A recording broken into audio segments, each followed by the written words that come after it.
Ako ho ay formal lang nakapag-file ang aking kandidatura at ako po ay opisyal at formal na rin. Ako ay opisyal at formal na ring aplikante po ninyo pagka-senador. Narinig ko po ang inyong mga sigaw, narinig ko po yung inyong pakiusap, narinig ko po yung inyong hiling na aking pamunuan ang tunay na oposisyon na siyang magsisiwala sa kaliwat kanang katiwalian, korupsyon, droga at kriminalidad. Subalit, hindi ko po kayang ako lang mag-isa sa lakbaying ito. Kaya po tayo magkakasama, kailangan ko po ang inyong aktibong suporta at aktibong tulong dito sa napakabigat na laban. Alam ko rin, na pagod na ho kayo sa korupsyon at higit pang korupsyon. Yes. Kawawa po yung mga kabataan at yung ating kinabukasan kung patuloy po nating hahayaan na magpatuloy ang ganitong uri ng baluktot na pamunuan.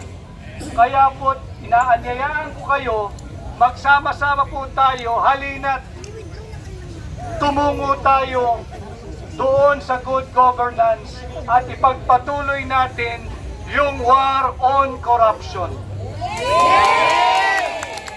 Importante ho itong midterm election, ating singilin ang mga kalapisan ng kasalukuyang administrasyon, ang administrasyon ni Bongbong Marcos. Atin silang singilin at panagutin, nasaan yung 500 billion pesos na sinasabi ninyong flood control funds?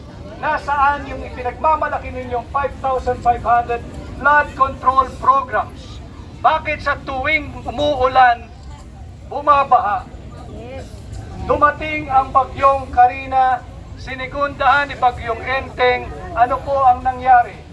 Ang malaking bahagi ng Luzon, ang malaking bahagi, kundi buong bahagi ng Metro Manila ay nalubog sa baha. Hindi ho ba kayo napapagod sa ganitong uri ng pamumuhay?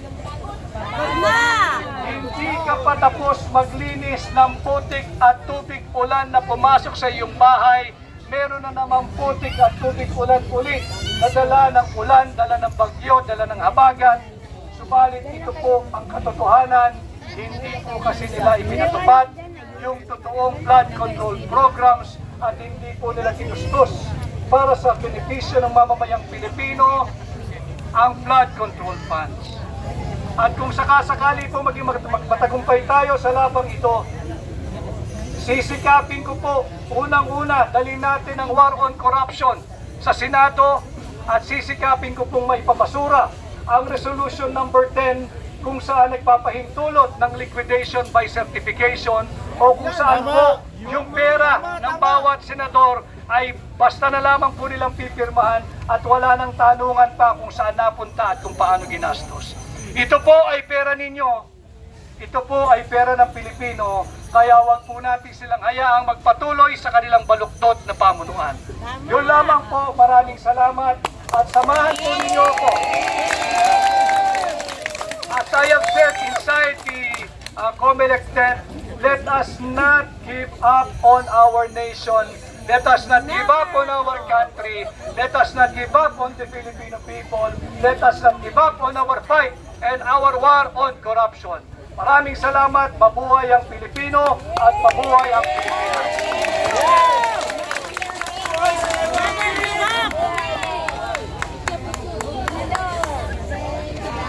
Mga kasama,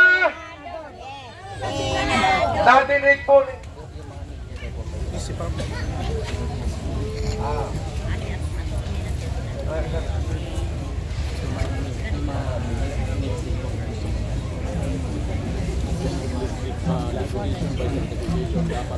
Sige po, lahat po ng mga media, vloggers, mainstream media, no? Bukas po ang hapag kung sino po yung gustong magtanong.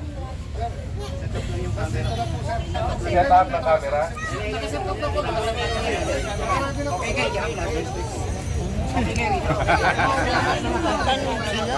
Ilalabas po natin ito, mga kapatid, sa mga media, ha? Pwede na yan. Tayo na. Patrasin na rin mga ano, Atras mga kapatid. mga kapatid. Uy, atras. Patrasin na lang. Uy, atras. Hindi na kailangan yan.